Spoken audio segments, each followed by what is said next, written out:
ಓಂ ಶ್ರೀ ಗುರು ಬಸವಲಿಂಗಾಯ ನಮಃ. ಇವತ್ತಿನ ಈ ಕಾರ್ಯಕ್ರಮದಲ್ಲಿ ಆಶೀಲರಾಗಿರ್ತಕ್ಕಂಥ ಲಿಂಗಾಯ ಸಂಘಟನೆಯ ಅಧ್ಯಕ್ಷರಾಗಿರ್ತಕ್ಕಂಥ ಶ್ರೀ ಹಿರಣ್ಣದೇವ ಸರ್ ಅವರು, ಈ ಸಂಘಟನೆಯ ಎಲ್ಲ ಸರ್ವ ಪದಾಧಿಕಾರಿಗಳೇ ಹಾಗೂ ಈ ಕಾರ್ಯಕ್ರಮದಲ್ಲಿ ಪಾಲ್ಗೊಂಡಿರುವ ಎಲ್ಲ ಶರಣ ಬಂಧುಗಳಿಗೆ ಶರಣ ಶರಣ. ನನ್ನ ಪರಿಚಯ ಅಂತಂದರೆ, ನಾನು ಡಾಕ್ಟರ್ ಸಂಜಯ್ ಸಿಂಧೇಟಿ ಅಂತೇಳಿ ಮೂಡಲ್ಗಿಯಿಂದ ನಾನು ಬಂದಿದ್ದೀನಿ. ನಾನು ಡಾಕ್ಟರ್ ಅಂತಂದರೆ ನಾನೇನು ಯಾವುದೇ ಒಂದು ವಿಷಯದಲ್ಲಿ ಅಧ್ಯಯನವನ್ನು ಮಾಡಿ PhD ಪಡೆದವನಲ್ಲ, ನಾನು ದಂತ ವೈದ್ಯ ಇದ್ದೀನಿ. ಅದಕ್ಕಾಗಿ ಮೊದಲು ತಮಗೆಲ್ಲರಿಗೂ ನಾನು ಹೇಳೋದು ಏನಪ್ಪ ಅಂತಂದರೆ, ತಮ್ಮೆಲ್ಲರ ಒಂದು ಜ್ಞಾನಕ್ಕೆ ಹಾಗೂ ಪಾಂಡಿತ್ಯಕ್ಕೆ ಸಮನಾಗಿ ನನಗೆ ವಿಷಯವನ್ನು ಮಾಡಲಿಕ್ಕೆ ಆಗದಿದ್ರೂ ಕೂಡ ನನ್ನ ಸಾಮರ್ಥ್ಯಕ್ಕೆ ತಕ್ಕಂತೆ ನಾನು ಕೆಲವೊಂದಿಷ್ಟು ವಿಷಯದ ಮೇಲೆ ಮಂಡನೆಯನ್ನು ಮಾಡಬೇಕಂತೇಳಿ ಇವತ್ತು ಅಂದ್ಕೊಂಡಿದ್ದೀನಿ. ಈ ನನ್ನ ವಿಷಯದ ಕುರಿತಾಗಿ ಸ್ವಲ್ಪ ಪರಿಚಯಾತ್ಮಕವಾಗಿ ಒಂದೆರಡು ಮಾತು ಹೇಳಬೇಕಪ್ಪ ಅಂತಂದರೆ, ಇವತ್ತು ಮನುಷ್ಯರಾದ ನಾವು ಈ ಒಂದು ಸಮಾಜದಲ್ಲಿ ಹಾಗೂ ಬದುಕಿನಲ್ಲಿ ಆದರ್ಶವಿಲ್ಲದೆ ಬದುಕಿಗೆ ಅವಮಾನ, ಸಾಧನೆ ಇಲ್ಲದೆ ಸಾವಿಗೆ ಅವಮಾನ ಅನ್ನೋದಕ್ಕೆ ನಾವು ಏನಾದರೂ ಒಂದು ಸಾಧನೆಯನ್ನು ನಾವಿವತ್ತು ಮಾಡಬೇಕಾದ್ರೆ ನಮ್ಮ ಬದುಕಿನಲ್ಲಿ ಒಂದು ಛಲ ಹಾಗೂ ಗುರಿಯನ್ನು ಇಟ್ಕೊಳ್ಬೇಕಾಗುತ್ತೆ.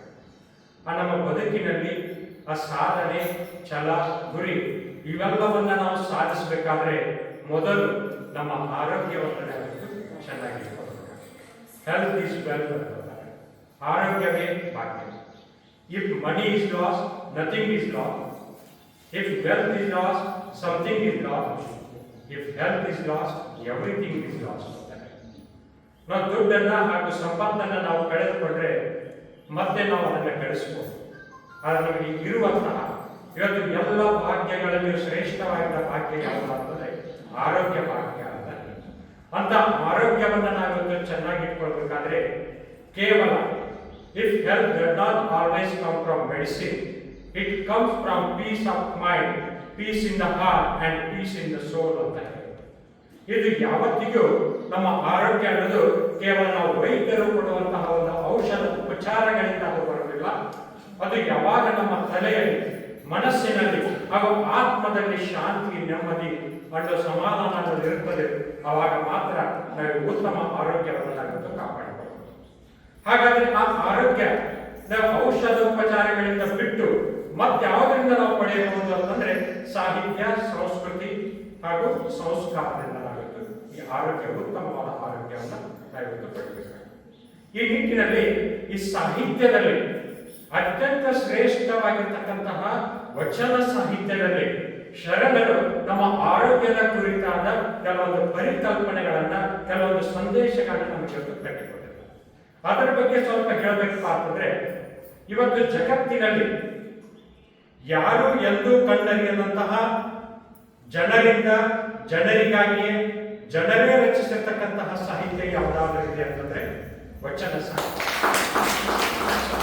ಅದು ಇವತ್ತು ಸರ್ವರಿಂದಲೂ, ಸರ್ವಕಾಲಕ್ಕೂ, ಸರ್ವ ರೀತಿಯಲ್ಲಿ ಎಲ್ಲರಿಗೂ ಅನ್ವಯವಾಗುವಂತಹ ಒಂದು ಜ್ಞಾನವನ್ನ, ಪರಿಜ್ಞಾನವನ್ನ, ತತ್ವಜ್ಞಾನವನ್ನ ಹೊಂದಿ ಇವತ್ತು ನಮ್ಮ ಆರೋಗ್ಯಕ್ಕೆ ಅದು ದಿವ್ಯ ಶಕ್ತಿ ಸಂಜೀವಿನಿಯಾಗಿದೆ ಅಂತ ನನಗೆ ವಿಶ್ವ ಆರೋಗ್ಯ ಸಂಸ್ಥೆ ಆರೋಗ್ಯದ ಕುರಿತಾದ ಒಂದು ಹೇಳಿಕೆಯನ್ನು ಅಂದುಕೊಂಡಿದೆ. ಆರೋಗ್ಯ ಅಂತಂದ್ರೆ ಕೇವಲ ಮಾನಸಿಕವಾಗಿ ಹಾಗೂ ದೈಹಿಕವಾಗಿ ನಾವು ಸದೃಢವಾಗಿರುವುದು ಅಂತ ಹೇಳ್ತಾರೆ. ಅಂದ್ರೆ ಅದಕ್ಕೆ ಯಾವತ್ತು ದೇಹ ಅನ್ನೋದು ಕೇವಲ ಯಾವತ್ತಿಗೂ ರೋಗ ಹಾಗೂ ಅಶಕ್ತತೆಯಿಂದ ಕೂಡಿರುವುದಲ್ಲ ಅಂತ ಹೇಳ್ತಾರೆ. ಈ ನಿಟ್ಟಿನಲ್ಲಿ ನಾವು ವಚನ ಸಾಹಿತ್ಯವನ್ನ ಬಹಳ ಒಂದು ಆಳವಾಗಿ ಅಧ್ಯಯನ ಮಾಡಿದಾಗ ಇದರಲ್ಲಿ ಬಹಳಷ್ಟು ಒಂದು ಅಮೂಲ್ಯವಾದ ಹಾಗೂ ಅನರ್ಘ್ಯವಾದ ಮುತ್ತು ರತ್ನಗಳು ಇವೆ ಅಂತ ನಾವು ಹೇಳ್ತೀವಿ.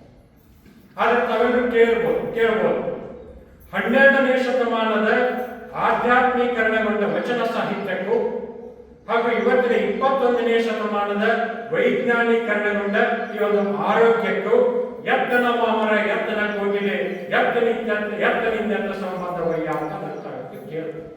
ಆದರೆ ಇಲ್ಲಿ ಬಹಳ ಒಂದು ಆಳವಾದ ಒಂದು ಅಧ್ಯಯನವನ್ನು ನಾವು ಮಾಡಿದಾಗ 12ನೇ ಶತಮಾನಕ್ಕೂ ಹಾಗೂ 21ನೇ ಶತಮಾನಕ್ಕೂ ಬಹಳ ಒಂದು ಬಹಳ ಒಂದು ವಿಷಯಗಳು ಪ್ರಸ್ತುತವಾಗಿದೆ ಅಂತ ನನಗೆ ಗೊತ್ತಿದೆ. ಬಸವಣ್ಣನವರು ಅವಾಗ ಒಂದು ಜಗದ್ವಿಖ್ಯಾತ ಸಂದೇಶವನ್ನು ಅವರ ನಮಗೆ ಕೊಟ್ಟರು. ಕಾಯಕವೇ ಕೈಲಾಸ ಅಂತ ಹೇಳಿದರು. ಇವತ್ತು ಜಗತ್ತಿನಲ್ಲಿ ಪ್ರತಿಯೊಬ್ಬರು ಆ ವಾಕ್ಯದ ಕುರಿತು ಪರಿಪೂರ್ಣವಾದ ಅರ್ಥವನ್ನು ತಾವು ತಿಳಿದುಕೊಂಡ್ರೆ ಇವತ್ತು ಜಗತ್ತಿನಲ್ಲಿ ಯಾರು ರೋಗಿಗಳಾಗಿ ಇವತ್ತು ಬದುಕಲಿಕ್ಕೆ ಸಾಧ್ಯ. ನಾವು ಇಂಗ್ಲಿಷ್ ನಲ್ಲಿ ಒಂದು ಜಗದ್ವಿಖ್ಯಾತ ಒಂದು ಸಂದೇಶವನ್ನು ನಾವು ನೋಡ್ತೀವಿ. ವರ್ಕ್ ಈಸ್ ವರ್ಷಿಪ್ ಅಂತ ಹೇಳಿ. ಇಲ್ಲಿ ವರ್ಕ್ ಅಂತಂದ್ರೆ ಕೆಲಸ, ಅದನ್ನ ಹೊಟ್ಟೆಪಾಡಿಗಾಗಿ ಮಾಡುವ ಒಂದು ಕೆಲಸ. ಅದು ಒಮ್ಮೊಮ್ಮೆ ವ್ಯಾಪಾರ ಹಾಗೂ ವ್ಯವಹಾರದಿಂದ ಅದು ಕೂಡಿರುತ್ತದೆ. ಹೀಗಾಗಿ ನಮ್ಮ ಸಮಾಜದ ಹಾಗೂ ನಮ್ಮ ಅನಾರೋಗ್ಯಕ್ಕೆ ಅದು ಎಡೆ ಮಾಡಿದೆ. ಆದ್ರೆ ಕಾಯಕ ಅಂತಂದ್ರೆ ಈ ದೈವಿ ಸ್ವರೂಪವಾದ ಸಮಾಜದ ಹಿತಕ್ಕಾಗಿ, ಏಳಿಗೆಗಾಗಿ ದಾಸನಾಗಿ ಮಾಡೋದು ಯಾವುದಪ್ಪ ಅಂತಂದ್ರೆ ಅದು ಕಾಯಕ. ಇಲ್ಲಿ ಎಲ್ಲವೂ ಆಧ್ಯಾತ್ಮೀಕರಣಗೊಂಡಿರುವುದರಿಂದ ಇದು ಸಮಾಜದ ಆರೋಗ್ಯಕ್ಕೆ ಇದು ನಾಂದಿಯನ್ನ ಹಾಕ್ತದೆ. ಕಾಯಕ ಅನ್ನೋದು ಸಮಾಜದ ಆರೋಗ್ಯಕ್ಕೆ ನಾಂದಿಯನ್ನ. ಇನ್ನು ವರ್ಷಿಪ್ ಅಂತಂದ್ರೆ ಏನಪ್ಪಾ ಅಂತಂದ್ರೆ ನಾವೊಂದು ಪ್ರತಿಫಲವನ್ನ ಇಟ್ಕೊಂಡು ಪೂಜೆಯನ್ನ ಮಾಡೋದು. ಅಂದ್ರೆ ನಾವು ಅಲ್ಲಿ ಅಪೇಕ್ಷೆಯನ್ನ, ಸ್ವಾರ್ಥ ಭಾವನೆಯನ್ನ ನಾವು ಅದರಲ್ಲಿ ಇಟ್ಕೊಳ್ತೀವಿ. ಆದ್ರೆ ಈ ಕಾಯಕ ಅನ್ನೋದು ದಾಸೋಹದಲ್ಲಿ ಪರಿಪೂರ್ಣಗೊಂಡಾಗ, ಏನು ಕಾಯಕ ಅನ್ನೋದು ದಾಸೋಹದಲ್ಲಿ ಪರಿಪೂರ್ಣಗೊಂಡಾಗ ನಾವು ಸಮಾಜದಲ್ಲಿ ನಿಸ್ವಾರ್ಥ ಭಾವನೆಯ ಸೇವೆಯನ್ನ ಸಲ್ಲಿಸಿ ಸಮಾಜವನ್ನ ನಾವು ಆರೋಗ್ಯವಂತರಾಗಿರಬಹುದು ಅಂತ. ಅಂದ್ರೆ ಒಟ್ಟಿನಲ್ಲಿ ಈ ದೈವಿ ಸ್ವರೂಪವಾದ ಸಮಾಜದ ಹಿತಕ್ಕಾಗಿ ದಾಸನಾಗಿ ಮಾಡುವ ಕಾಯಕ ದಾಸೋಹದಲ್ಲಿ ಪರಿಪೂರ್ಣಗೊಂಡಾಗ ಇಡೀ ಧರೆಯನ್ನೇ ನಾವು ಕೈಲಾಸವನ್ನಾಗಿಸಬಹುದು ಅನ್ನೋದು ಶರಣರು ಕೊಟ್ಟಿರ್ತಕ್ಕಂಥ ಒಂದು ಅತ್ಯದ್ಭುತ ಪರಿಕಲ್ಪನೆ ಅಂತ ನಾನು. ಹೀಗಾಗಿ ಇವತ್ತು ಅವರ ಒಂದು ದೃಷ್ಟಿಯಲ್ಲಿ ಇವತ್ತು ನಾವು ಮಾಡ್ತಾ ಇರ್ತಕ್ಕಂತಹ ಯಾವುದೇ ಕೆಲಸಗಳು, ಇವತ್ತು ಯಾವುದೇ ಕೆಲಸ ಮೇಲೂ ಅಲ್ಲ, ಕೀಳು ಅಲ್ಲ, ಕ್ಷುಲ್ಲಕವೂ ಅಲ್ಲ. ಯಾವ ಕಾಯಕವ ಮಾಡಿದರೂ ಕಾಯಕ ಎಲ್ಲವೂ ಒಂದೇ ಅಂತ ಹೇಳಿ. ಅದು ಹಸಿಯಾಗಲಿ, ಕೃಷಿಯಾಗಲಿ, ವಾಚಕ ವಾಣಿಜ್ಯ ಮತ್ಸ್ಯಾಗಲಿ, ಆದರೆ ನಾವು ಮಾಡುವ ಕಾಯಕದಲ್ಲಿ ಹುಸಿ ಇಲ್ಲದಿರಬೇಕು ಅಂತ.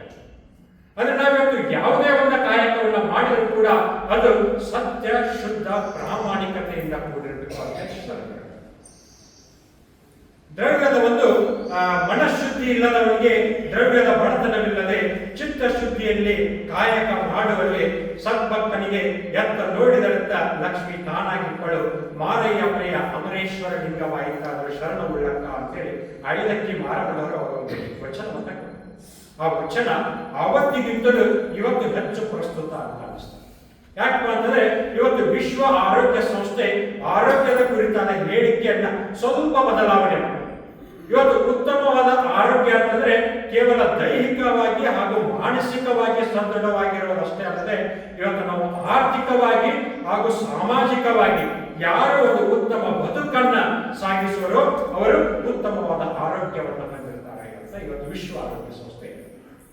ಈ ವಿಶ್ವ ಆರೋಗ್ಯ ಸಂಸ್ಥೆಯ ಒಂದು ಹೇಳಿಕೆಗಿಂತಲೂ 12ನೇ ಶತಮಾನದಲ್ಲಿ ಕಲ್ಯಾಣದ ಕರ್ಮಗುಂಡಿಯಲ್ಲಿ ಶರಣರು ನೀಡಿರತಕ್ಕಂತಹ ಇಡೀ ಧರೆಯನ್ನೇ ನಾನು ಕೈಲಾಸವನ್ನಾಗಿಸುವ ಒಂದು ಸಂದೇಶ ಇದೆಯಲ್ಲ, ಅದು ಎಲ್ಲದಕ್ಕಿಂತಲೂ ಶ್ರೇಷ್ಠವಾಗಿರುವುದು ಅಂತ ನಾನು. ದೇವಲೋಕ ಮರ್ತಲೋಕವೆಂಬುದು ಬೇರಿಲ್ಲ ಕಾಣಿರು, ಸತ್ಯವನ್ನು ಹಿಡಿಯುವುದೇ ದೇವಲೋಕ, ಮಿಥ್ಯವನ್ನು ಹಿಡಿಯುವುದೇ ಮರ್ತಲೋಕ, ಆಚಾರವೇ ಸ್ವರ್ಗ, ಅನಾಚಾರವೇ ನರಕ, ಕೂಡಲ ಸಂಗಮ ದೇವ ನಿಮಗೆ ನೀವೇ ಪ್ರಮಾಣ ಅಂತ. ಅಂದ್ರೆ ಇವತ್ತು ಎಲ್ಲಾ ಧರ್ಮಗಳು ಬೋಧಿಸುವ ಹಾಗೆ ನಾವು ನೀವೆಲ್ಲರೂ ಇವತ್ತು ಪಾಪ ಪುಣ್ಯಗಳ ಒಂದು ಪ್ರಜ್ಞೆಯಲ್ಲಿ ಪರದಾಡಿ ನಾವು ಸ್ವರ್ಗ ನರಕ ಎಂಬ ನಕಾರಾತ್ಮಕ ಬರಡು ಜೀವನವನ್ನ ನಾವಿವತ್ತು ನಡೆಸೋದಕ್ಕಿಂತ ಇಂಥ ಒಂದು ಶರಣ ಸಂಸ್ಕೃತಿಯಲ್ಲಿ ನಾವು ಮಿಂಗೆದ್ದು ನಮ್ಮ ಜೀವನದಲ್ಲಿ ಒಂದು ಸದ್ವಿಚಾರ ಹಾಗೂ ಸುವಿಜ್ಞಾನವನ್ನ ನಾವು ಅಳವಡಿಸಿಕೊಂಡಿದ್ದೆ. ಅದರಲ್ಲಿ ಇವತ್ತು ನಾವು ಉತ್ತಮ ಕಾಯಕವನ್ನು ಮಾಡಿ ನಮ್ಮ ಜೀವನವನ್ನ ಸಾರ್ಥಕ ಮಾಡಿಕೊಳ್ಳಬಹುದು ಅಂತ. ಒಟ್ಟಿನಲ್ಲಿ ಶರಣರ ಒಂದು ಕಾಯಕ ತತ್ವ ಸಿದ್ಧಾಂತದಲ್ಲಿ ಅವರು ಮುಖ್ಯವಾಗಿ ಎದಕ್ಕೆ ಪ್ರಾಮುಖ್ಯತೆ ಕೊಟ್ಟಿದ್ದಾರೆ ಅಂತಂದ್ರೆ ಈ ಶರೀರಕ್ಕೆ ಅವರು ಬಹಳ ಒಂದು ಪ್ರಾಮುಖ್ಯತೆಯನ್ನು ಕೊಟ್ಟಿದ್ದಾರೆ. ಎಣ್ಣ ಕಾಲೇ ತುಂಬ ದೇಹವೇ ದೇಗುಲ, ಶಿರವೇ ಹೊನ್ನ ಕಳಸವಯ್ಯ ಅಂತ ಹೇಳ್ತಾರೆ. ಕಂಬದಂತಿರ್ತಕ್ಕಂತಹ ನಮ್ಮ ಕಾಲುಗಳು ಯಾವತ್ತು ಗಟ್ಟಿಯಾಗಿರಬೇಕು, ದೇವಾಲಯದಂತಿರ್ತಕ್ಕಂತಹ ನಮ್ಮ ದೇಹ ಯಾವತ್ತು ಸ್ವಚ್ಛವು ಸುಂದರವಾಗಿರಬೇಕು, ಶಿರ ಅಂತಂದ್ರೆ ತಲೆ, ಬಣ್ಣ ಕಳಸಂತೆ ಯಾವತ್ತಿಗೂ ಅದು ಪ್ರಾಜ್ವಲ್ಯಮಾನದಂತೆ ಅದು ಬೆಳಗಬೇಕಾದ್ರೆ ನಮ್ಮ ತಲೆಯಲ್ಲಿ ಯಾವತ್ತಿಗೂ ಉದಾತ್ತವಾದ ಹಾಗೂ ಉನ್ನತ ವಿಚಾರಗಳು ಇದ್ದಾಗ ಮಾತ್ರ ನಮ್ಮ ವ್ಯಕ್ತಿತ್ವ ಉನ್ನತ ಮಟ್ಟಕ್ಕೆ ಹೋಯ್ತದೆ. ಹಾಗೂ ಶಿವಾಲಯವ ಕಟ್ಟುವುದಕ್ಕಿಂತಲೂ ನಾವು ಉತ್ತಮವಾದ ಕಾಯಕವನ್ನ ಮಾಡಿ ನಾವು ಒಳ್ಳೆಯ ಆರೋಗ್ಯವನ್ನ ನಾವು ಕಾಪಾಡಿಕೊಳ್ಬಹುದು ಅಂತ ಶರಣ. ಆದ್ರೆ ಈ ದೇವರು ವರವಾಗಿ ಕೊಟ್ಟಿರ್ತಕ್ಕಂತಹ ಈ ಒಂದು ಆರೋಗ್ಯವನ್ನು ನಾವಿವತ್ತು ಹೇಗೆ ಕಾಪಾಡಿಕೊಳ್ತಾ ಇದ್ದೀವಿ ಅಂತಂದ್ರೆ, ಶರಣರು ಹೇಳ್ತಾರೆ, ಒಂದು ಮೊಲಕ್ಕೆ ನಾಯನೊಂಬತ್ತು ಬಿಟ್ಟಂತೆ ಎನ್ನ ಬಿಡು ತನ್ನ ಬಿಡು ಎಂಬುದು ಕಾಯ ವಿಕಾರ, ಎನ್ನ ಬಿಡು ತನ್ನ ಬಿಡು ಎಂಬುದು ಮನೋವಿಕಾರ, ಕರ್ಣೇಂದ್ರಿಯಗಳೆಂಬ ಸ್ವನಗ ಹುಣ್ಣ ಮನ ನಿಮ್ಮ ನೈದುಗೆ ಕೂಡಲ ಸಂಗಮ ದೈವ ಅಂತ. ಎಂತ ಒಂದು ಅದ್ಭುತವಾದ ಒಂದು ಸಂದೇಶ. ಶರಣರು ಕಾಯ ವಿಕಾರದಿಂದ ಹಾಗೂ ಮನೋವಿಕಾರದಿಂದ ನನ್ನನ್ನು ಬದುಕಿಸುವಂತಹ ದೇವರನ್ನು ಪ್ರಾರ್ಥಿಸ್ತಾರೆ. ಇವತ್ತು ಕರ್ಣೇಂದ್ರಿಯಗಳಂದ್ರೆ ಏನು? ನಮ್ಮ ಬಾಯಿ, ಕೈಯು, ಕಾಲು, ಗುದ ಹಾಗೂ ಗುರಿ. ಈ ಕರ್ಣೇಂದ್ರಿಯಗಳನ್ನ ಸ್ವನಗ ಅಂತಂದ್ರೆ ನಾಯಿ. ಅರ್ಥ, ಈ ನಾಯಿಯಂತಹ ಹವ್ಯಾಸಗಳು, ನಾಯಿಯಂತಹ ಚಟಗಳು ಆ ಕರ್ಣೇಂದ್ರಿಯಗಳನ್ನ ಮುಟ್ಟದ ಹಾಗೆ, ಅವುಗಳನ್ನ ಮುಟ್ಟಿ ಆವರಿಸದ ಹಾಗೆ ನನ್ನನ್ನು ಜಾಗೃತಗೊಳಿಸುವಂತ ಶರಣರ ದೇವರಿಗೆ. ವಿಕಳನಾಗಲು ಪಂಚೇಂದ್ರಿಯ ಸಪ್ತ ಧಾತುಗಳಿಂದ, ಮತಿಗೆಟ್ಟನು ಮನೋವಿಕಾರದಿಂದ, ಧೃತಿಗೆಟ್ಟನು ದಯ ಕಾಯ ವಿಕಾರದಿಂದ, ಶರಣು ಭಕ್ತನ ಕೂಡದ ಸಂಗಮ ದೈವ. ಇಲ್ಲಿ ಪಂಚೇಂದ್ರಿಯಗಳು ಅಂತಂದ್ರೆ ಕಣ್ಣು, ಕಿವಿ, ಮೂಗು, ನಾಲಿಗೆ, ಚರ್ಮ. ಇವುಗಳ ಜೊತೆಗೆ ನಮ್ಮ ದೇಹದಲ್ಲಿ ಸಪ್ತ ಧಾತುಗಳು ಅಂತ ಇದೆ. ರಕ್ತ, ಮಾಂಸ, ಮಜ್ಜೆ, ಸ್ನಾಯುಗಳು, ಧಾತು, ಇವೆಲ್ಲವುಗಳಿಂದ ನಮ್ಮ ದೇಹವನ್ನ, ನಮ್ಮ ಮನಸ್ಸು ಅತ್ಯಂತ ಬೈದಾಗದಂತೆ ಅದನ್ನ ಕಾಪಾಡು, ನಮ್ಮ ದೇಹ ಅನೇಕ ರೋಗಗಳಿಗೆ ತುತ್ತಾಗದಂತೆ ಅದನ್ನ ನೋಡಿಕೊಳ್ಳು, ನಿನ್ನ ಮನಸ್ಸಿನಲ್ಲಿ ನನ್ನ ಆತ್ಮವನ್ನ ಸೇರಿಸಿಕೊಳ್ಳು ಅಂತ ಹೇಳಿ ಆ ಶರಣರು ದೇವರಲ್ಲಿ ಬಹಳ ಸೊಗಸಾಗಿ ತಮ್ಮ ಒಂದು ವಚನಗಳ ಮೂಲಕ ಹಾಗೆ ಚನ್ನ ಬಸವಣ್ಣನವರು ಕೂಡ ಅವರ ಒಂದು ಶರೀರ ರಚನಾಶಾಸ್ತ್ರದ ಜ್ಞಾನವನ್ನು ನೋಡಿದ್ರೆ ಇವತ್ತಿನ ನಮ್ಮ ವಿಜ್ಞಾನಿಗಳಿಗೂ ಆಗ ನಮ್ಮ ವೈದ್ಯರಿಗೂ ಕೂಡ ಬಹಳ ಒಂದು ಅದ್ಭುತ ಅನಿಸ್ತದೆ. ಇವತ್ತು ಮನುಷ್ಯನ ಸಹಜ ಪ್ರಕ್ರಿಯೆ ಆಗಿರತಕ್ಕಂತಹ ಉಸಿರಾಡುವುದು, ಆ ಕಡೆಗೆ ರಕ್ತ ಸಂಚಲನ, ಪಚನ ಕ್ರಿಯೆ, ನಮ್ಮ ಸ್ನಾಯುಗಳ ಚಲನ, ಇವೆಲ್ಲವೂ ಆಗ್ಬೇಕಾದ್ರೆ ಇದಕ್ಕೆ ಮುಖ್ಯ ಕಾರಣ ಏನಪ್ಪಾ ಅಂದರೆ ಜೀವವಾಯು. ಆ ಒಂದು ಜೀವವಾಯುವನ್ನ ಇವತ್ತು ನಾವು ದೇವ ಸ್ವರೂಪಿಯಾಗಿ ಪರಿವರ್ತಿಸದಲ್ಲೇ ಆದಲ್ಲಿ ನಮ್ಮ ದೇಹವನ್ನ ಬಹಳ ಚೆನ್ನಾಗಿ ನಾವು ಇಟ್ಕೊಳ್ಬಹುದು ಅಂತೇಳಿ ನಮ್ಮ ವಚನದ ಮೂಲಕ ಒಂದನೇ ಬಾಗಿಲಲ್ಲಿ ದೇಹವಿಪ್ಪುದು, ಎರಡನೇ ಬಾಗಿಲಲ್ಲಿ ಗುಣವಿಪ್ಪುದು, ಮೂರನೇ ಬಾಗಿಲಲ್ಲಿ ಧ್ಯಾನವಿಪ್ಪುದು, ನಾಲ್ಕನೇ ಬಾಗಿಲಲ್ಲಿ ಯೋಗವಿಪ್ಪುದು, ಐದನೇ ಬಾಗಿಲಲ್ಲಿ ಪಂಚೇಂದ್ರಿಯವಿಪ್ಪುದು, ಆರನೆಯ ಬಾಗಿಲಲ್ಲಿ ಷಡ್ಸ್ಥಲಗಳಿದ್ದವು, ಏಳನೇ ಬಾಗಿಲಲ್ಲಿ ಸಪ್ತ ವ್ಯಸನಗಳಿದ್ದವು, ಎಂಟನೇ ಬಾಗಿಲಲ್ಲಿ ಅಷ್ಟ ಪದಮಗಳಿದ್ದವು, ಹತ್ತನೇ ಬಾಗಿಲಲ್ಲಿ ಸುಜ್ಞಾನವಿದ್ದವು. ಅಂದ್ರೆ ಇಲ್ಲಿ ಚನ್ನ ಬಸವಣ್ಣನವರು 1 ರಿಂದ 10 ಬಾಗಿಲುಗಳನ್ನ ಕುರಿತು ಹೇಳಿದ್ರು. ಆದ್ರೆ 9ನೇ ಬಾಗಿಲನ್ನು ಹೇಳಿದ್ರು. ಇಂತಿ 9 ಬಾಗಿಲುಗಳನ್ನು ಕಳೆದು ದಶಮ ಬಾಗಿಲನ್ನು ತೆಗೆದು ಹೊಕ್ಕವನೇ ಮಹಾಸುಖಿಯಾಗಿದ್ದ ಕೂಡಲನ್ನು. ಅಂದ್ರೆ ಇಲ್ಲಿ 9ನೇ ಬಾಗಿಲಲ್ಲಿ ಧ್ಯಾನಸ್ಥನಾದ ಪರಶಿವ ಇದ್ದ. ಅಲ್ಲಿ ಶಿವ ಸಂಚಲನ ಉಂಟಾದಾಗ ಪ್ರಕೃತಿ ದತ್ತವಾದ ನಮ್ಮ ಚಲನ ವಲನಗಳು ಅತ್ಯಂತ ಸರಳವಾಗಿ ಅಲ್ಲಿ ಶಿವಯೋಗ ಉಂಟಾದಾಗ ಆ 9 ಬಾಗಿಲುಗಳನ್ನ ನಾವು ನಿಯಂತ್ರಣದಲ್ಲಿ ಇಟ್ಕೊಂಡು 10ನೇ ಬಾಗಿಲನ್ನು ನಾವು ತೆಗೆದು ನೋಡಿದಾಗ ನಮ್ಮ ಜೀವನದಲ್ಲಿ ಒಂದು ಧನ್ಯತೆಯ ಹಾಗೂ ದಿವ್ಯತೆಯ ಅನುಭವ ಉಂಟಾಗಿ ನಮ್ಮ ಬದುಕಿನಲ್ಲಿ ನಾವು ಪರಮ ಮೋಕ್ಷವನ್ನು ಪಡೆಯಬಹುದು ಅಂತ ಬಹಳ ಸೊಗಸಾಗಿದೆ. ಹಾಗಾದ್ರೆ ಶಿವಯೋಗ ಅಂತಂದ್ರೆ ಏನು? ಸ್ವಲ್ಪ ಸಂಕ್ಷಿಪ್ತವಾಗಿ ಹೇಳ್ತೀವಿ. ಶಿವಯೋಗ ಅಂತಂದ್ರೆ ಇವತ್ತು ನಾವು ವಚನ ಸಾಹಿತ್ಯವನ್ನ ಮುಖ್ಯವಾಗಿ ಇವತ್ತು ನಾವು 4 ವಿಭಾಗಗಳಲ್ಲಿ ನಾವು ತಗೊಂಡು ಆಧ್ಯಾತ್ಮಿಕವಾಗಿ, ಧಾರ್ಮಿಕವಾಗಿ, ಸಾಹಿತ್ಯಿಕವಾಗಿ ಹಾಗೂ ಕ್ರಾಂತಿಕಾರಿಯಾಗಿ. ಇವತ್ತು ಆಧ್ಯಾತ್ಮಿಕ ಜೀವಿಗಳು ಅದರಲ್ಲಿರ್ತಕ್ಕಂತಹ ಆಧ್ಯಾತ್ಮಿಕ ನೆಲೆಯನ್ನ ಕಂಡುಕೊಳ್ಳಿಕ್ಕೆ ಪ್ರಯತ್ನವನ್ನು ಮಾಡ್ತಾರೆ. ಧಾರ್ಮಿಕ ವ್ಯಕ್ತಿಗಳು ವಚನ ಧರ್ಮವನ್ನ ತಮ್ಮ ಜೀವನದಲ್ಲಿ ಪಾಲಿಸಿಕೊಳ್ಳಿಕ್ಕೆ ಅವರು ನೋಡ್ತಾರೆ. ಸಾಹಿತಿಗಳು ಅದರಲ್ಲಿರ್ತಕ್ಕಂತಹ ಸಾರಸ್ವತ ಲೋಕವನ್ನ ಸಾಹಿತ್ಯಿಕ ಶಕ್ತಿಯನ್ನ ತಮ್ಮದಾಗಿ ಅವರು ನೋಡ್ತಾರೆ. ಹಾಗೂ ಕ್ರಾಂತಿಕಾರಿಕ ಅಂದ್ರೆ ಸಾಮಾಜಿಕ ಪರಿವರ್ತನೆಯ ಹೋರಾಟಗಾರ ಅದರಲ್ಲಿರ್ತಕ್ಕಂತಹ ಕ್ರಾಂತಿಕಾರಿಕ ಅಂಶಗಳನ್ನು ತಮ್ಮ ಜೀವನದಲ್ಲಿ ಅಳವಡಿಸಿಕೊಳ್ಳಲಿಕ್ಕೆ ಹೋಗ್ತಾರೆ. ಆದರೆ ನಿಜವಾಗಿ ವಚನ ಸಾಹಿತ್ಯ ಅನ್ನೋದು ಒಂದು ಯೋಗ ಧರ್ಮ. ಇವತ್ತು ಬಸವಣ್ಣನವರು ಕೂಡ ಯೋಗ ಗುರುಗಳಾಗಿದ್ದರು. ಇವತ್ತು ಯೋಗ ಗುರುಗಳು ಅಂತಂದ್ರೆ ಯಾರಿಗತ್ತೀವಿ? ನಮ್ಮ ದೇಹವನ್ನ ದೈಹಿಕವಾಗಿ ಮಂಡಿಸಿ ಒಂದು ಕ್ರಾಂತಿಯ ಭ್ರಮೆಯಲ್ಲಿ ನಮ್ಮನ್ನು ಮುಳುಗಿಸುವವರು ಯೋಗ ಗುರುಗಳಾಗಿರಲಿಲ್ಲ. ನಮ್ಮ ಶರಣರು ಕೂಡ ಅವರ ಯೋಗ ನಿಜವಾದ ಯೋಗ ಧರ್ಮ ಅಂತಂದ್ರೆ ಶಿವಧರ್ಮ, ಶಿವಯೋಗವಾಗಿದೆ. ಇಲ್ಲಿ ಶಿವ ಅಂತಂದ್ರೆ ಮಂಗಲಕರವಾಗಿದ್ದು ಅದು ಯಾವತ್ತಿಗೂ ಸ್ವಚ್ಛವೂ ಸುಂದರವೂ ಆಗಿರ್ತದೆ. ಹಾಗೂ ಯೋಗ ಅಂತಂದ್ರೆ ನಮ್ಮ ಜೀವಾತ್ಮ ಹಾಗೂ ಪರಮಾತ್ಮ ಕೂಡುವುದಕ್ಕೆ ನಮ್ಮ ಯೋಗ ಅಂತ ಇದೆ. ಅಂದ್ರೆ ಶಿವಯೋಗ ಅಂತಂದ್ರೆ ಅತ್ಯಂತ ಸುಂದರವಾದ ಈ ಲೋಕಾತ್ಮದೊಂದಿಗೆ ನಮ್ಮ ಜೀವಾತ್ಮ ಆ ಪರಮಾತ್ಮನ ಜೊತೆಗೆ ಕೂಡುವುದೇ ಶಿವಯೋಗ ಅಂತ. ಅಂತ ಶಿವಯೋಗವನ್ನು ನಮ್ಮ ಬದುಕಿನಲ್ಲಿ ನಾವಿವತ್ತು ಅಳವಡಿಸಿಕೊಂಡಾಗ ಮಾತ್ರ ಇವತ್ತು ನಾವು ಉತ್ತಮವಾದ ಬದುಕನ್ನು ನಾವಿವತ್ತು ಸಾಗಿಸಬಹುದು ಅಂತ ಶರಣರು. ಹಾಗೆ ಸಿದ್ದರಾಮರು ಕೂಡ ತಮ್ಮ ಒಂದು ವಚನದಲ್ಲಿ ಬಹಳ ಸೊಗಸಾಗಿ ಅವರು ಹೇಳ್ತಾರೆ, ಗುರು ಮುಟ್ಟಿ ಬಂದ ಶುದ್ಧ ಪ್ರಸಾದಿಯಾದರೆ ವಾತ ಪಿತ್ತ ಶ್ರೇಷ್ಠವನ್ನಿರಬೇಕು ಗಳಿಲ್ಲದಿರಬೇಕು. ಲಿಂಗ ಮುಟ್ಟಿ ಬಂದ ಸಿದ್ಧ ಪ್ರಸಾದಿಯಾದರೆ ಆದಿ ವ್ಯಾಧಿಗಳಿಲ್ಲದಿರಬೇಕು. ಜಂಗಮ ಮುಟ್ಟಿ ಬಂದ ಪ್ರಸಿದ್ಧ ಪ್ರಸಾದಿಯಾದರೆ ಅಜ್ಞಾನ ರೋಗವಿಲ್ಲದಿರಬೇಕು. ಈ ಮೂರರ ಅರಿವು ಗಟ್ಟಿಗೊಳ್ಳುವ ಮಹಾಪ್ರಸಾದಿಯಾದರೆ ಮರಣವು ಇಲ್ಲದಿರಬೇಕು. ಹೀಗೆ ಪ್ರಸಾದ ಪ್ರಸಾದ ಪ್ರಸಾದವೆಂದು ತ್ರಿವಿಧ ಪ್ರಸಾದವ ಸೇವಿಸುವ ಸರ್ವರಂತೆ ಮಲತ್ರಯಕ್ಕೊಳಗಾಗುವನೇ ಅವನೇ ನಿಜವಾದ ಆ ಶರಣ ಅಂತ ನಂಬ್ತೀರಾ ಅಂತ ತಿಳಿಸಿದ್ದಾರ. ಅಂದ್ರೆ ಇವತ್ತು ನಾವು ವಾತ ಪಿತ್ತ ಇವುಗಳನ್ನ ನಾವು ಆಯುರ್ವೇದದಲ್ಲಿ ಇವತ್ತು ನಾವು ನೋಡ್ತೀವಿ. ಆದ್ರೆ ನಿಜವಾದ ಶರಣ ಹಂಚಿಕೊಂಡವರಿಗೆ ಅವನಿಗೆ ಮಾತ್ರ ಪ್ರಸಾದದ ಅರಿವು ಹಾಗೂ ಅಗತ್ಯದ ಅವನಿಗೆ ಮಾತ್ರ ಗೊತ್ತಿರ್ತದೆ.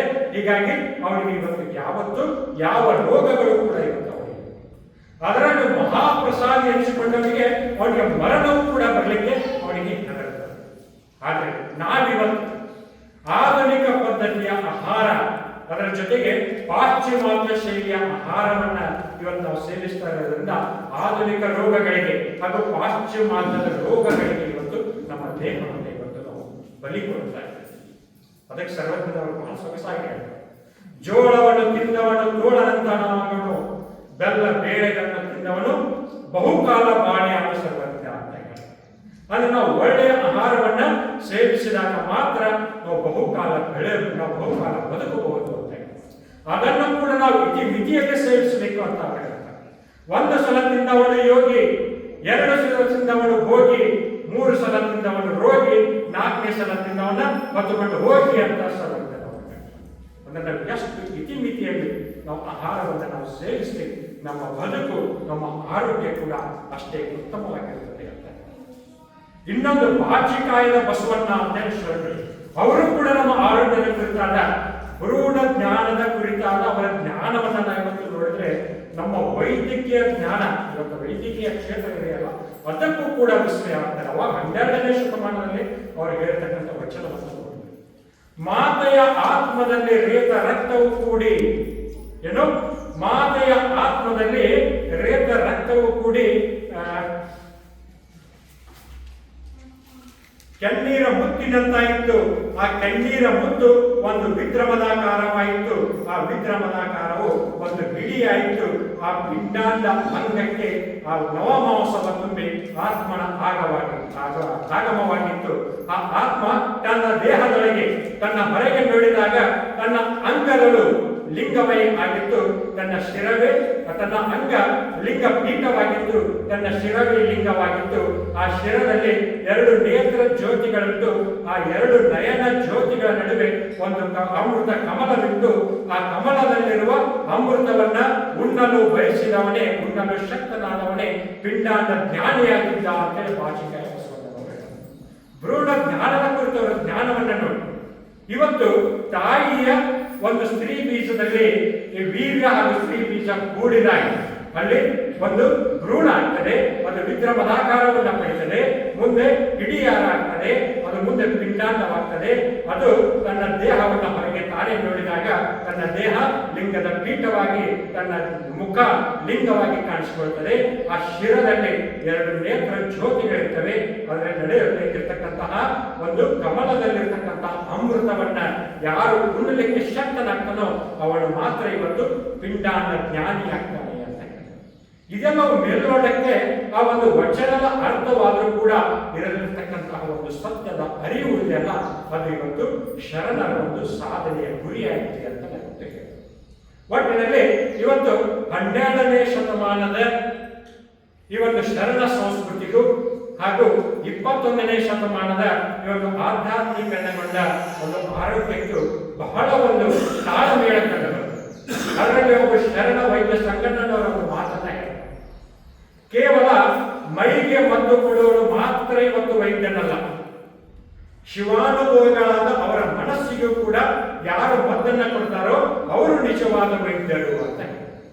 ಅಂದ್ರೆ ಇವತ್ತು ಮಾನಸಿಕ ಒತ್ತಡದಿಂದ ಆಗುವ ದೈಹಿಕ ಕಾಯಿಲೆಗಳಿಗೆ ಇವತ್ತು ನಾವು ಬಹಿರಂಗ ಹಾಗೂ ಅಂತರಂಗ ಚಿಕಿತ್ಸೆಗಳು, 2 ಚಿಕಿತ್ಸೆಗಳು ಕೊಟ್ಟವನೇ ನಿಜವಾದ ವೈದ್ಯ ಅಂತ.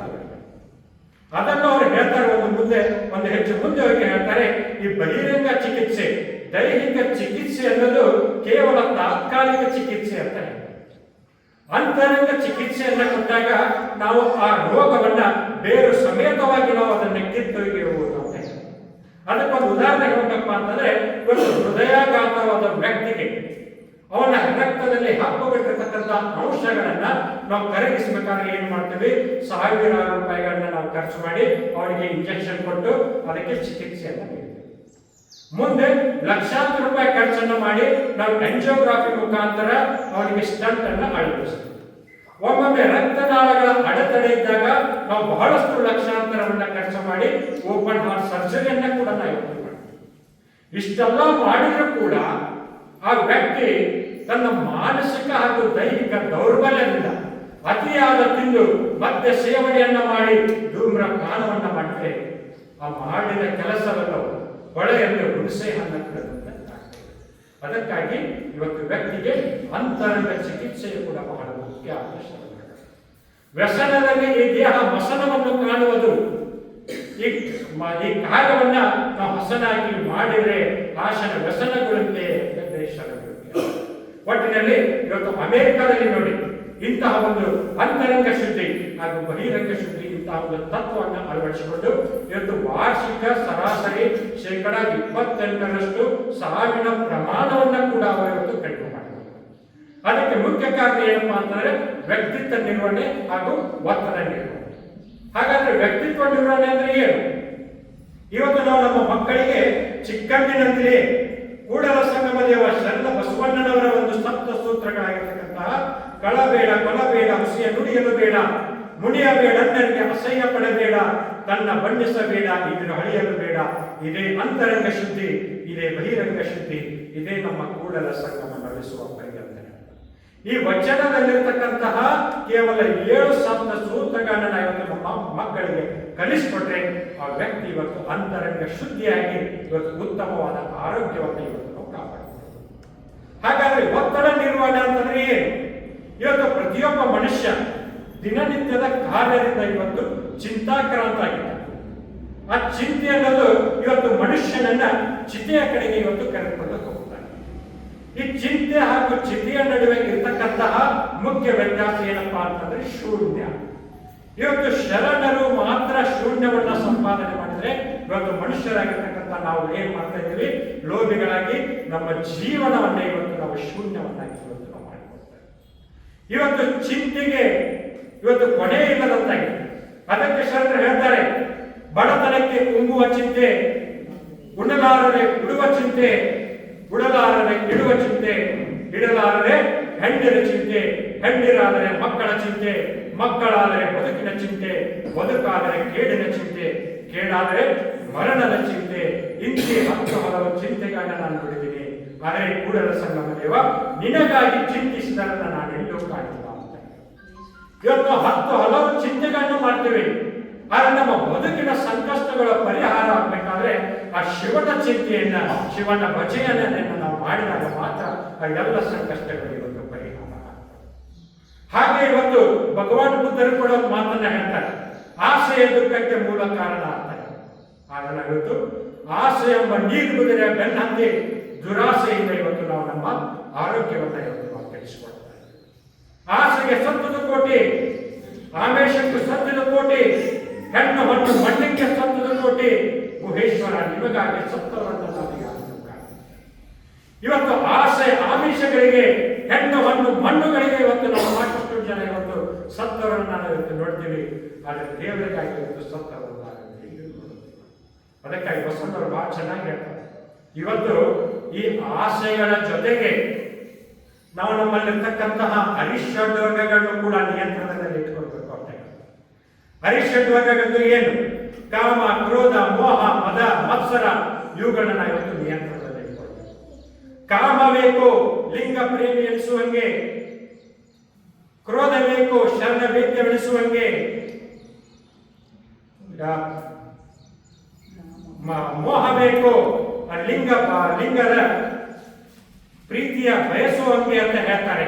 ಹಾಗೆ ಅಕ್ಕಮಾಲಿಯವರು ಕೂಡ ಹೇಳ್ತಾರೆ, ಈ ಅರಿಷಡ್ ವರ್ಗಗಳನ್ನ ಹಾವಿನ ಹಲ್ಲಿನಲ್ಲಿರ್ತಕ್ಕಂತಹ ವಿಷಕ್ಕೆ ಅವರು ಬಳಸ್ತಾರೆ.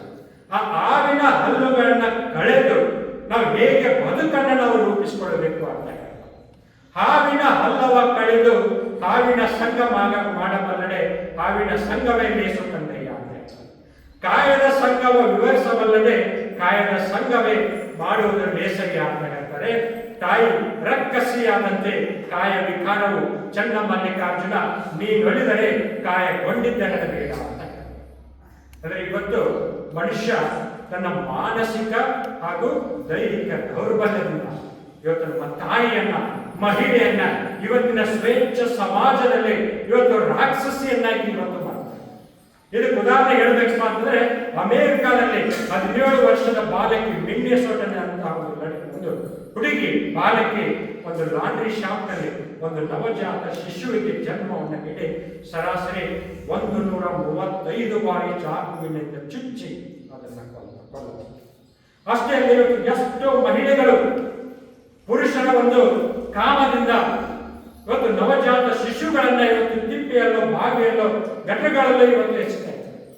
ಅದಕ್ಕಿಂತದೆಲ್ಲ ಇವತ್ತು ಹೋಗ್ಬೇಕಾದ್ರೆ ಇವತ್ತು ನಾವು ಉತ್ತಮವಾದ ಬದುಕನ್ನು ಇವತ್ತು ರೂಪಿಸಿಕೊಳ್ಬೇಕಾದ್ರೆ ಶರಣ ಸಂದೇಶಗಳು ಇವತ್ತಿನ ನಮ್ಮ ಜೀವನಕ್ಕೆ ದಾರಿದೀಪವಾಗಿದೆ ಎಂದು ಹೇಳುತ್ತಾ, ಇವತ್ತು ನಾವು ಜೀವನದಲ್ಲಿ ಏನಾದರೂ ಒಂದು ಸಾಧನೆಯನ್ನ ನಾವು ಮಾಡಬೇಕಾದ್ರೆ ಛಲ ಗುರಿಯನ್ನ ಇಟ್ಕೊಂಡು ಛಲ ಬೇಕು. ಶರಣಕ್ಕೆ ಪರದೈವನಲ್ಲ ನಂಬ, ಪರಧನವನಲ್ಲ ನಂಬ, ಪರ ಸತಿಯನ್ನಲ್ಲ ನಂಬ ಅಂತ ಹೇಳ್ತಾರಲ್ಲ, ಹಾಗೆ ನಾವಿವತ್ತು ನಮ್ಮ ಜೀವನದಲ್ಲಿ ಅನ್ಯಾಯದ ಹಣವನ್ನ, ಲಂಚದ ಹಣವನ್ನ ನಾವಿವತ್ತು ಸ್ವೀಕರಿಸದೆ ಪರ ಸತಿಯರನ್ನ ನಮ್ಮ ಸಹೋದರಿಯಂತೆ ನಾವಿವತ್ತು ಕೊಂಡು ಪರದೈವ ಇವತ್ತು ಶಿವಾಚಾರದಲ್ಲಿ ಸಲ್ಲದು ಲಿಂಗ ಜಂಗಮ ಒಂದೇ ಎಂದು ಕಾಯಕ ದಾಸೋಹದಲ್ಲಿ ನಾವು ಇಡೀ ಧರೆಯನ್ನೇ ನಾವು ಸೇವಿಸುವ ಒಂದು ಆಹಾರ ಇರ್ತದೆಯಲ್ಲ, ಪ್ರಸಾದ ಇರ್ತದೆಯಲ್ಲ, ಅದು ದಿಟವಾಗ್ತದೆ. ಅವಾಗ ನಮ್ಮ ದೇಹಕ್ಕೆ ಶಿವ ಚೈತನ್ಯ ಮೂಡಿ ನಾವು ಉತ್ತಮವಾದ ಆರೋಗ್ಯವನ್ನು ನಾವಿವತ್ತು ಕಾಪಾಡಿಕೊಳ್ಬಹುದು ಅಂತ ಶರಣರು ಹೇಳ್ತಾರೆ. ಒಟ್ಟಿನಲ್ಲಿ ನಮ್ಮ ಒಂದು ಉತ್ತಮವಾದ ಆರೋಗ್ಯಕ್ಕೆ 3 ಸೂತ್ರಗಳು: ಕಡಿಮೆ ಊಟ, ಕಡಿಮೆ ನಿದ್ರೆ ಹಾಗೂ ಕಡಿಮೆ ಮಾತು. ಈ 3ನ್ನು ನಾವು ಅಳವಡಿಸಿಕೊಂಡೆ ಮಾತ್ರ ನಾವಿವತ್ತು ಉತ್ತಮವಾದ ಬದುಕನ್ನು ಇವತ್ತು ರೂಪಿಸಿಕೊಳ್ಳಲಿಕ್ಕೆ ಸಾಧ್ಯ. ಮಾತು ಅಂತಂದ್ರೆ ಅದು ಕಡಿಮೆ ಇರಬೇಕು, ಹಿತಮಿತವಿರಬೇಕು. ಮಾತಿನ ಶೈಲಿಯು ಕೂಡ ನಮ್ಮ ಮುಂದಿನವರಿಗೆ ಹಿಡಿಸುವಂತ ಇರಬೇಕು.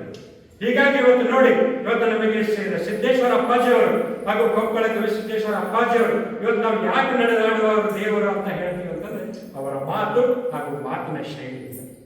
ಇವತ್ತಿನ ನಮ್ಮ ವಿಚಾರಗಳು ಹಾಗೂ ಮಾತಿನ ಶೈಲಿ ಹೇಗಿದೆ ಅಂತಂದ್ರೆ, ಒಂದು ಸಣ್ಣ ಕಥೆಯನ್ನು ನಾನು ಇವತ್ತು ಹೇಳ್ತೀನಿ. ಒಬ್ಬ ವ್ಯಕ್ತಿ ಇವತ್ತು ಡಾಕ್ಟರ್ ಹತ್ರ ಓಡಾಡಿ ಹೋಗಿ ಹೇಳ್ತಾರೆ, ಡಾಕ್ಟರ್ ಇವತ್ತು ನನ್ನ ಹೆಂಡತಿಗೆ ಹೊಟ್ಟೆ ನೋಸ್ತಾ ಇದೆ, ಅದಕ್ಕೆ ಏನಾದರೂ ಔಷಧವನ್ನು ಕೊಡಿ ಅಂತ. ಡಾಕ್ಟರ್ ಹೇಳ್ತಾರೆ, ನಿನ್ನ ಹೆಂಡತಿ ಆಗಿದ್ರೆ ನಾನು ಹೆಂಗೆ ಚಿಕಿತ್ಸೆಯನ್ನು ಕೊಡಲಪ್ಪ, ಇಲ್ಲಿ ಕರ್ಕೊಂಬ, ನಾನು ಅದನ್ನು ನೋಡಿ ಅದಕ್ಕೆ ಡಯಾಗ್ನೋಸ್ ಮಾಡಿ ಕೆಲವೊಂದು ಚಿಕಿತ್ಸೆಯನ್ನು ಕೊಡ್ತೀನಿ ಅಂತ. ಅವಾಗ ಆ ವ್ಯಕ್ತಿ ಹೋಗಿ ತನ್ನ ಹೆಂಡತಿಯನ್ನು ವೈದ್ಯರ ಹತ್ರ ಕರೆದುಕೊಂಡು ಬಂದಾಗ ಡಾಕ್ಟರು ಎಲ್ಲ ತಪಾಸಣೆಯನ್ನ ಮಾಡಿ ಡಯಾಗ್ನೋಸ್ ಮಾಡಿ ಅವ್ರಿಗೆ ಹೇಳ್ತಾರೆ, ನಿನ್ನ ಹೆಂಡತಿಗೆ ಅಪೆಂಡಿಸೈಟಿಸ್ ಆಗಿದೆ, ಅದಕ್ಕೆ ಅಪೆಂಡಿಕ್ಸ್ ಅನ್ನು ನಾವು ತೆಗಿಬೇಕು ಅಂತ. ಸರಿ, ಹಾಗಾದ್ರೆ ಅಪೆಂಡಿಕ್ಸ್ ಅಂತ ತೆಗೆದುಬಿಡಿ ಅಂತ ಹೇಳ್ತಾರೆ. ಅವರು ಅರ್ಧ ಗಂಟೆ ಟೈಮ್ ಅನ್ನು ತೆಗೆದುಕೊಂಡು ಶಸ್ತ್ರಚಿಕಿತ್ಸೆ ಮುಖಾಂತರ ಅಪೆಂಡಿಕ್ಸ್ ಅನ್ನು ತೆಗಿತಾರೆ. ಆ ಮಹಿಳೆ ಆರಾಮಾಗ್ತಾಳೆ, ಮನೆಗೆ ಹೋಗ್ತಾರೆ. ಆಮೇಲೆ 1 ವರ್ಷದ ನಂತರ ಆ ವ್ಯಕ್ತಿ ಮತ್ತೆ ಡಾಕ್ಟರ್ ಹತ್ರ ಓಡೋಡಿ ಮತ್ತೆ ಹೇಳ್ತಾನೆ, ಡಾಕ್ಟ್ರೆ ನನ್ನ ಹೆಂಡತಿಗೆ ಹೊಟ್ಟೆ ನೋಸ್ತಾ ಇದೆ, ಏನಾದರೂ ಚಿಕಿತ್ಸೆಯನ್ನ ಏನಾದರೂ ಔಷಧ ಅಂತ ಕೊಟ್ಟಿದ್ದಾರೆ. ಡಾಕ್ಟರ್ ನಕ್ಕ ಹೇಳ್ತಾರೆ, ಅವಳ ಮೇಲೆ ಕರ್ಕೊಂಡು ಪಾಪ ಮೊದಲು ನೋಡ್ತೀನಿ ಅಂತ. ಇಲ್ರಿ, ನೀವು ಕರ್ಕೊಂಡ್ ಬಂದ್ರೆ ಮತ್ತೆ ಅದನ್ನೇ ಹೇಳೋರು, ಅಪೆಂಡಿಸೈಟಿಸ್ ಆಗಿದೆ, ಅಪೆಂಡಿಕ್ಸ್ ಆಪರೇಷನ್ ಮಾಡ್ಬೇಕಂತ ಹೇಳೋರು. ಅದಕ್ಕೆ ಡಾಕ್ಟರ್ ನಕ್ಕ ಹೇಳ್ತಾರೆ, ನೋಡಪ್ಪ, ಒಬ್ಬ ವ್ಯಕ್ತಿಗೆ ಒಂದೇ ಅಪೆಂಡಿಕ್ಸ್ ಇರುತ್ತೆ, ಅದಕ್ಕೆ ಅದನ್ನ ನಾವು ನೋಡಿ ನಾನು ಚಿಕಿತ್ಸೆಯನ್ನು ಕೊಡಬೇಕಾಗುತ್ತೆ. ಅದನ್ನು ನಾನು ಇವತ್ತು ಕೂಡ ತೆಗೆದಿದ್ದೀನಿ, ನಿನ್ನ ಹೆಂಡತಿ ಅಪೆಂಡಿಕ್ಸ್ ತೆಗೆದಿದ್ದೀನಿ, ಅದಕ್ಕೆ ನಾನು ಇವತ್ತು ನೋಡಿ ಹೇಳಬೇಕಾಗುತ್ತೆ. ಅಂದಾಗ ಆ ವ್ಯಕ್ತಿ ಹೇಳ್ತಾನೆ, ಡಾಕ್ಟ್ರೇ, ಇವತ್ತು ಒಬ್ಬ ವ್ಯಕ್ತಿಗೆ ಒಂದೇ ಅಪೆಂಡಿಕ್ಸ್ ಇರ್ಬೋದು, ಆದ್ರೆ ಒಬ್ಬ ವ್ಯಕ್ತಿಗೆ 2 ಹೆಂಡತಿಯರು ಇರ್ಬೋದು ಅಲ್ವಾ ಅಂತ ಕೇಳಿದೆ. ಅಂದ್ರೆ ಇವತ್ತಿನ ವಿಚಾರ ನೋಡಿ, ಇಬ್ಬರು ಹೆಂಡತಿಯರು ಇರ್ಬೋದಲ್ಲ ಅಂತಂದ್ರೆ ಇವತ್ತಿನ ನಮ್ಮ ವಿಚಾರ ಹಾಗೂ ಮಾತನಾಡುವ ಶೈಲಿ, ಇಂಥ ಯುಗದಲ್ಲಿಯೂ ಕೂಡ ನಾವಿವತ್ತು ಅದನ್ನು ಬಿಟ್ಟಿಲ್ಲ ಅನ್ನೋದು ಇವತ್ತಿನ ಕೆಲವೊಂದು ವ್ಯಕ್ತಿಗಳು ಹೇಳ್ತಾರೆ. ಅದಕ್ಕಾಗಿ ನಾವು ಉತ್ತಮವಾದ ಬದುಕನ್ನು ನಾವಿವತ್ತು ರೂಪಿಸಿಕೊಳ್ಬೇಕಾದ್ರೆ ಈ ವಚನ ಸಾಹಿತ್ಯದಲ್ಲಿರ್ತಕ್ಕಂತಹ ಕಾಯಕ ದಾಸೋಹ ಅನ್ನೋದು ನಮ್ಮ ಜೀವನದಲ್ಲಿ ಅಳವಡಿಸಿಕೊಂಡು ನಾವು ಇಡೀ ಧರೆಯನ್ನೇ ಕೈಲಾಸವನ್ನಾಗಿಸುವ ಒಂದು ಪರಿಕಲ್ಪನೆ, ನಮ್ಮ ಶರಣರ ಒಂದು ಪರಿಕಲ್ಪನೆ ಸಾಕಾರವಾಗಬೇಕಾದ್ರೆ ನಾವು ಕನ್ನಡಿಗರಾಗಿರ್ತಕ್ಕಂತಹ ನಾವು ನೀವೆಲ್ಲರೂ ಇವತ್ತು ಜಗತ್ತಿನಾದ್ಯಂತ ಆ ಸಂದೇಶವನ್ನ ಸಾರಿ ನಾವು ನುಡಿದಂತೆ ನಡೆದು ತೋರಿಸಿದಾಗ ಮಾತ್ರ ಅದು ಸಾಕಾರಗೊಳ್ಳುತ್ತದೆ. ಅದಕ್ಕಾಗಿ ಮುಂದಿನ ದಿನಮಾನಗಳಲ್ಲೂ ಕೂಡ ನಾವು ನೀವೆಲ್ಲರೂ ಹೀಗೆ ತಮ್ಮ ಮತ್ತೆ ಅಪ್ಪನೆ ಅವಕಾಶಗಳು ಸಿಕ್ಕೆ ಕೆಲವೊಂದು ವಿಷಯಗಳ ಕುರಿತು ಹೀಗೆ ಚರ್ಚೆಯನ್ನ ಮಾಡೋಣ ಎಂದು ಹೇಳುತ್ತಾ ನನ್ನ ಒಂದೆರಡು ವಾಗ್ರೂಪದ ಪುಷ್ಪಗಳನ್ನ ಇಲ್ಲಿ ಕಾರ್ಯಕ್ರಮದಲ್ಲಿ ಆಶೀರ್ವಾಗಿರ್ತಕ್ಕಂತಹ ಎಲ್ಲ ನನ್ನ ಶರಣ ಬಂಧುಗಳ ಚರಣಾರವಿಂದಗಳಿಗೆ ಅರ್ಪಿಸುತ್ತಾ ನನ್ನ ಮಾತುಗಳನ್ನು ಮುಗಿಸುತ್ತೇನೆ.